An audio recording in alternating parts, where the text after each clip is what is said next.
sure pick the best places to break down, don't you, Wei?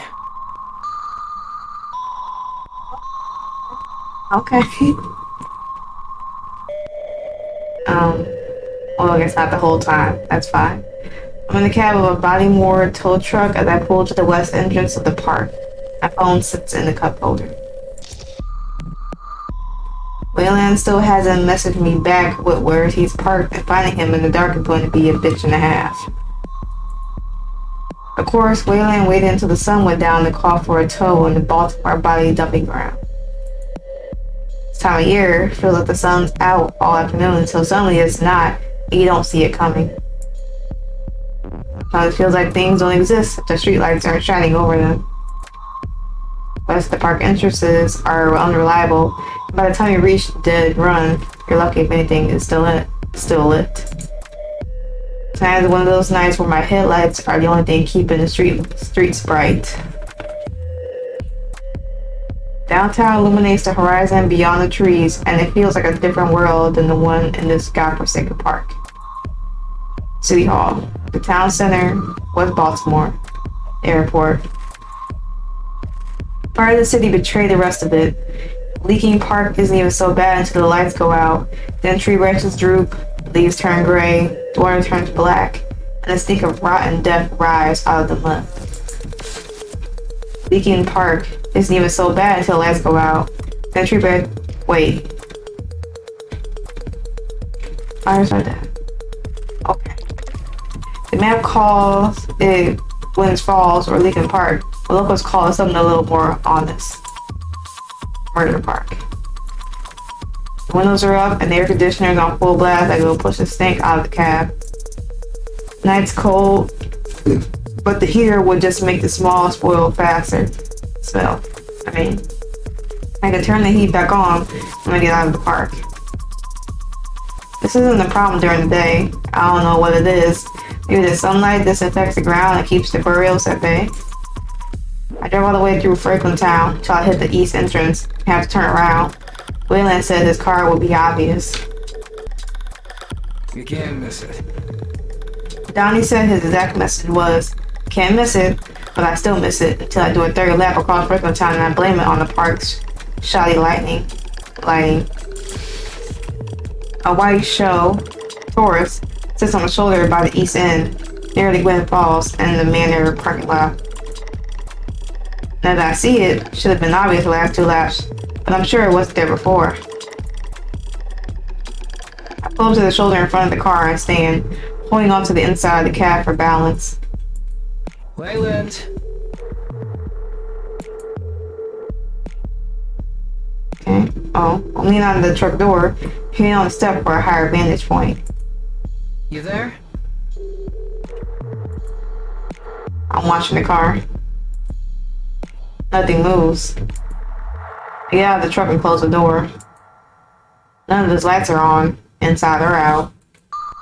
The only lighting we have now is a mixture of my headlights and a street lamp down the road, and that's one's flickering. Feels like the trees are rustling quieter. A gust blows through. Put my hoodie over my head. My tongue flicks across the ring going through the middle of my lip. This isn't funny, Cross. A buzz and the streetlight down the road shuts off. Probably hiding whatever asshole's using the darkness for his drug deal. I sell electronics from his trunk or dropping off another pit that's outlived its usefulness. City's a thirst trap for blood. Everyone knows it. It's probably better off with the lights out, avoiding bringing attention to himself, alone in a pretty decent car. Staying at Murder Park under the mercy of the moonlight really isn't a great alternative. I go over to his car, my knuckles knocking the glass. Way? You in there? Windows are up, the glass isn't shattered, nothing moved inside, but there's also no sign that anything came out of the bushes and grabbed them, or if they did, they didn't break the windows to do it. I try the doors, they're unlocked. No one's hiding inside. Thing moves around in the trees off the side of the road. I go around the car and stand in the grass. Darkness covers the trees, leaves, bushes, everything. Distorting the forest make it a stranger in the night. but I swear I see someone out there. The ground sinks in where I step and something winds around my leg, hooking into my clothing. Jagged vines like fingers or teeth press through the thin layer of my skinny jeans and stab into my skin. I kick them off and cursing myself for being a pansy. I surveyed the ground from wherever that was, just a bunch of weeds. And out in the trees, the movement is gone. Wayland Cross, if you make me yell for you, I'm gonna charge you extra. I say it under my breath. Next time I say his name, I'm whispering in the darkness. Hissing, really. Falls in the distance are more than enough to murmur over me. My voice echoes back. Feels like I'm disturbing the leaves, and I deserve the bullet that's bound to come my way. Toward the falls, a couple of trees shift, stick cracks. Definitely someone stepping around out there. My jaw is tight, my hands tighter. Thinking of getting the bat from the cab. Wayland Cross. If you don't get out here in the next 30 seconds, I'm taking off with your car, and the badges will have to pick up your body tomorrow. Sorry.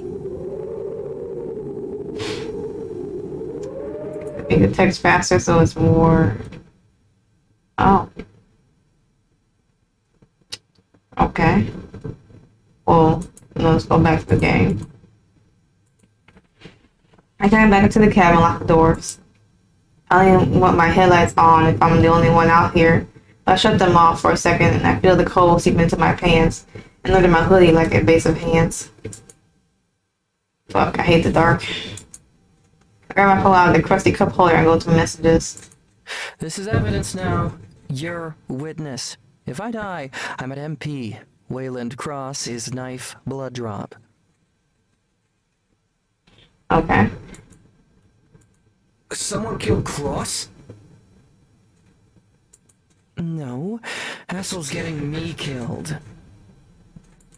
Oh, that's some kind of loss. Save some wages. Insurance money, maybe. Who's your best mechanic? But alright, I see how it is.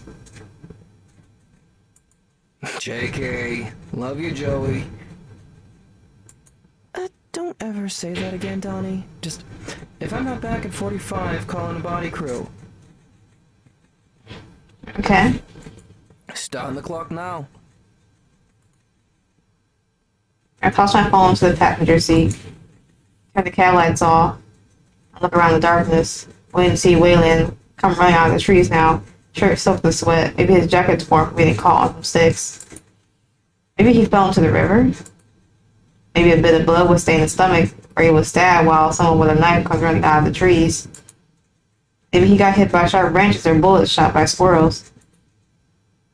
I don't know how he will die around here. All I know is that it happens all the time and bodies show up when the sun goes down. I told Donnie never to send me to this godforsaken place after dark, and yet here I am.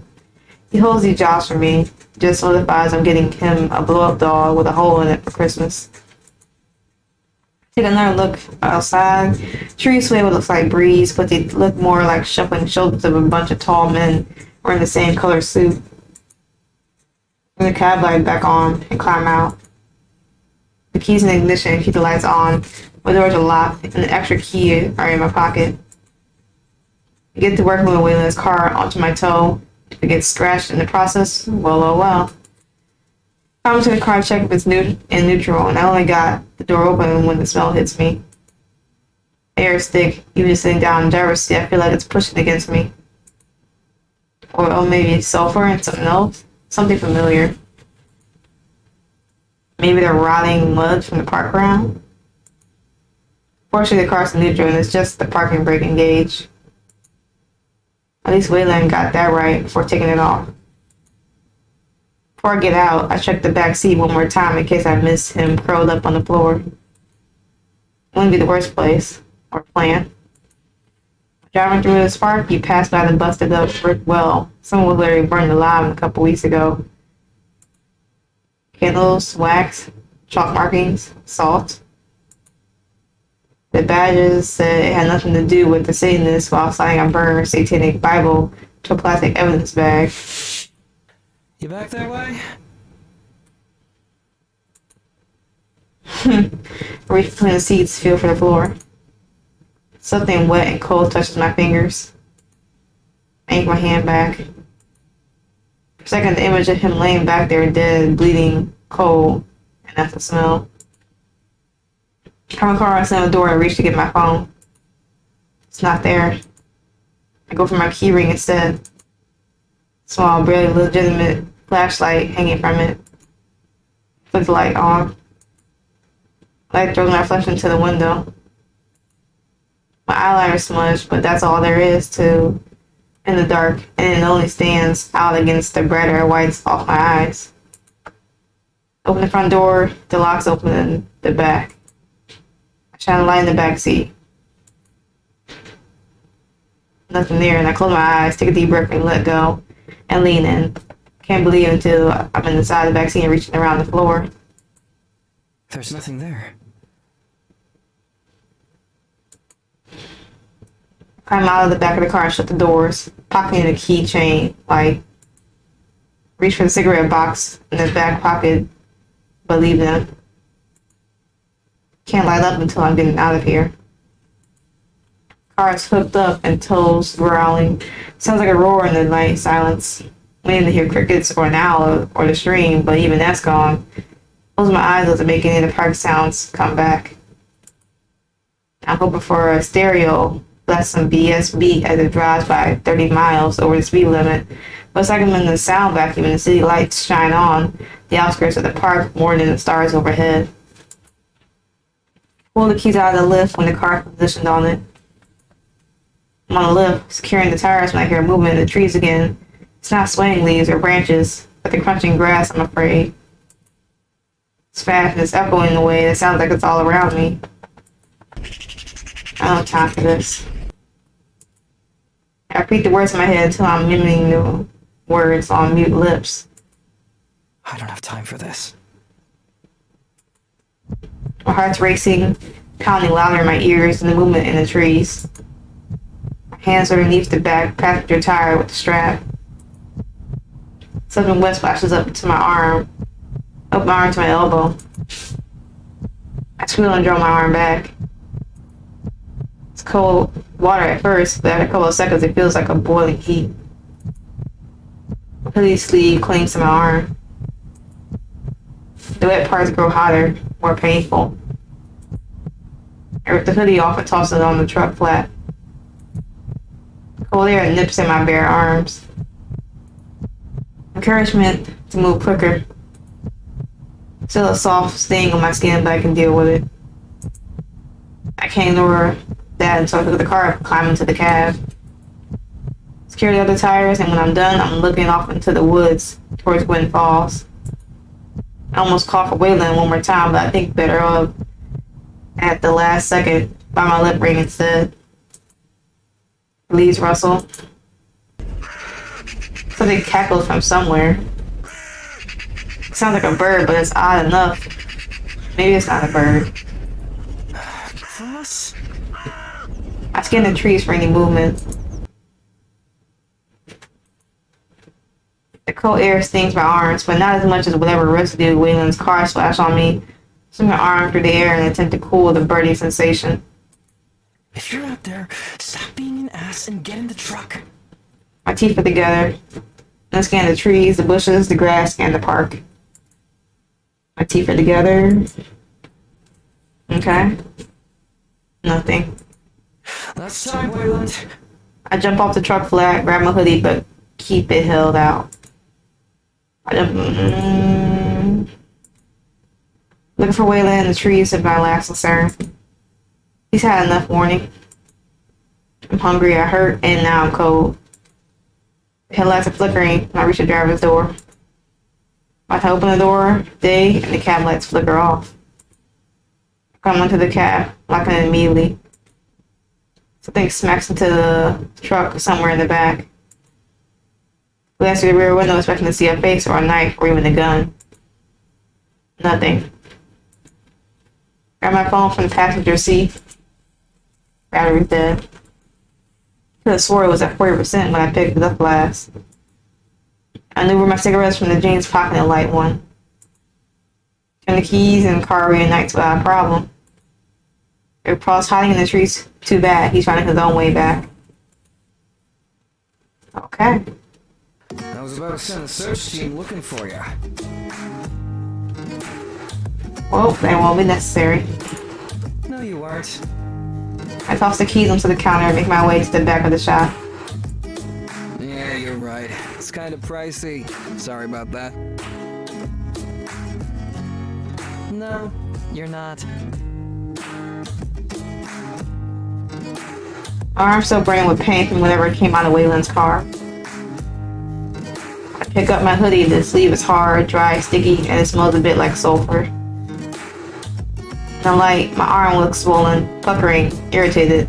Blood veins seem brighter than before. Red and blue lines travel up the underside of my arm.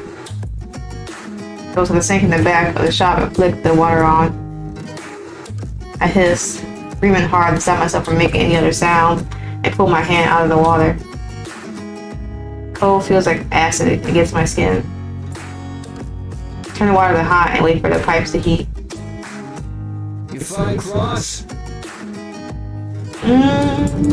Nope. Looks like MP got him.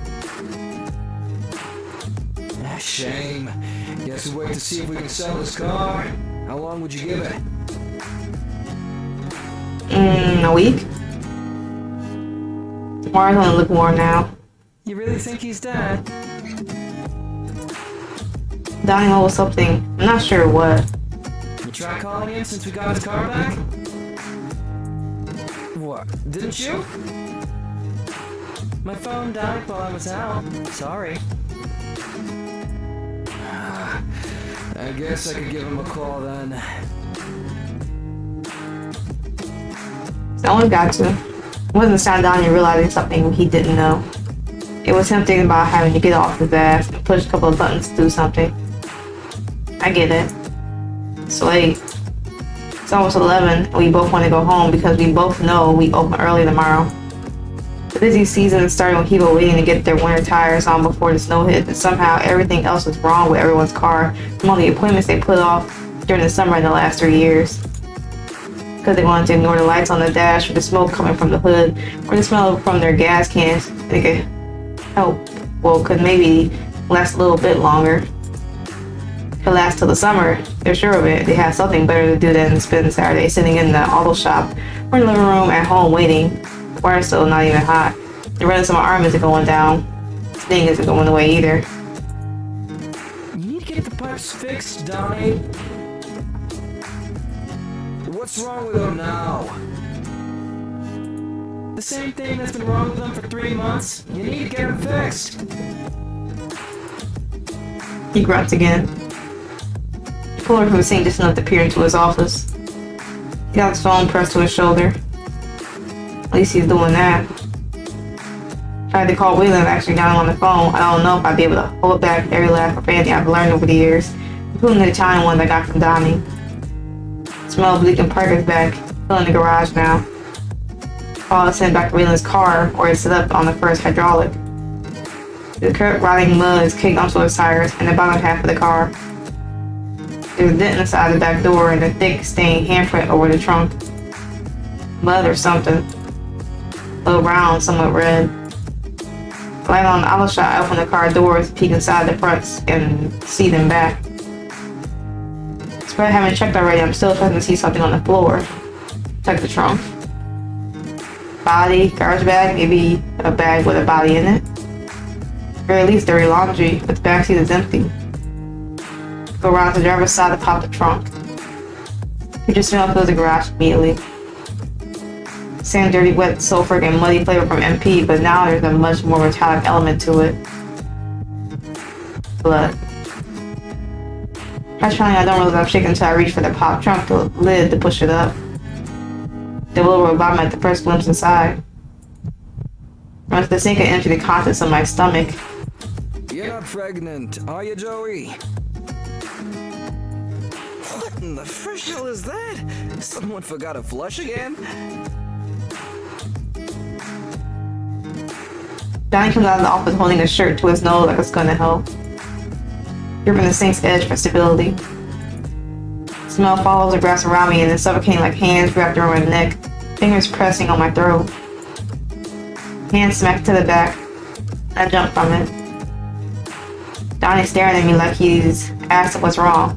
I'm crazy. Get it together. You smell that, right? Yeah, what the hell is it? Look in the trunk. He does, but his only response is, Shit. on my lips with the back of my arm, I turned to the car. Rolled up in the fetal position is a body, a corpse, face mangled beyond recognition. Cut up, bloody, eye destroyed.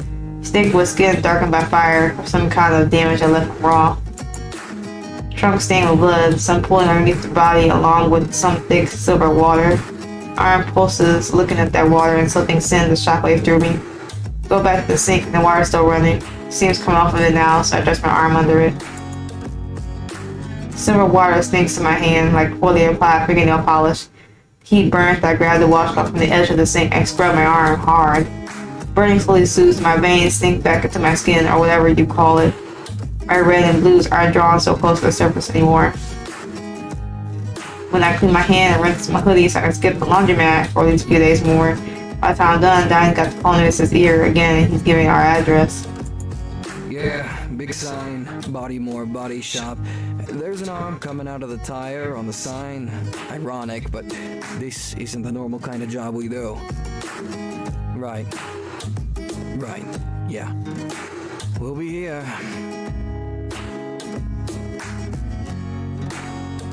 Turn the faucet off.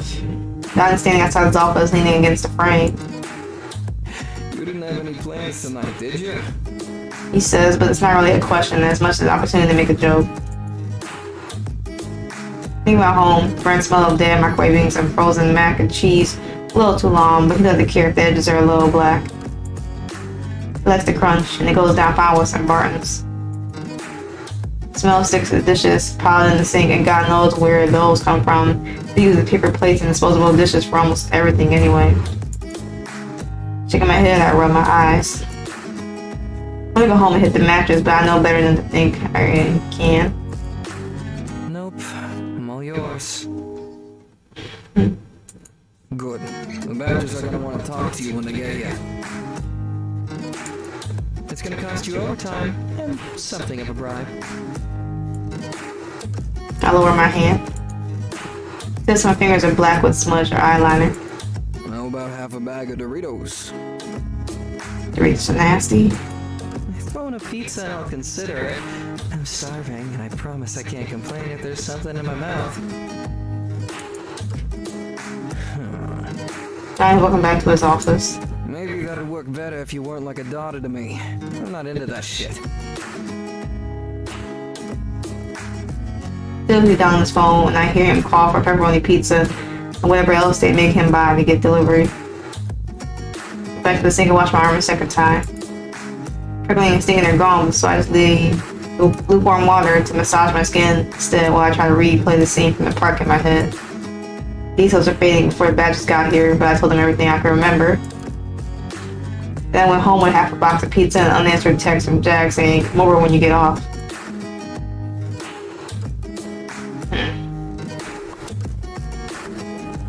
Well, it's a good time of day to sleep. Not sleep, but save. The dead is sleeping, not me. Go back to the main menu, or we'll just, yeah. No start scene selected. But yeah, this is Bodymore. It's a novel. I believe it's top of the name says Ian Kirkpatrick. Let's see if they're about. I don't see. Not quit the game. Yeah. So yeah. Well, that's pretty cool. Very cool. Very nice. I honestly was not expecting there to be a body. Well, actually, I was. Expecting there to be a body in the trunk, and we didn't check until we got back to the shop. But pretty cool. Pretty interesting. If y'all want to play this game, of course, everything will be in the description below for y'all to do that. I will probably be finishing this on my own time. So again, if you want to play this, you know where to get the info for this game. But yeah, it was pretty cool. I like, there was some voice acting. I don't find games that often like visual novels like this where there's some voice acting to it, so it is nice, you know, to run across something like that. So yeah, I'm gonna leave it here. Unfortunately, you know, don't have, you know, all day to record videos, unfortunately. But hopefully you enjoyed this video. If you did, of course, like, share, comment, subscribe, all that fun stuff. And hopefully you had a good day, good yesterday, and better tomorrow. And I will catch y'all in the next video.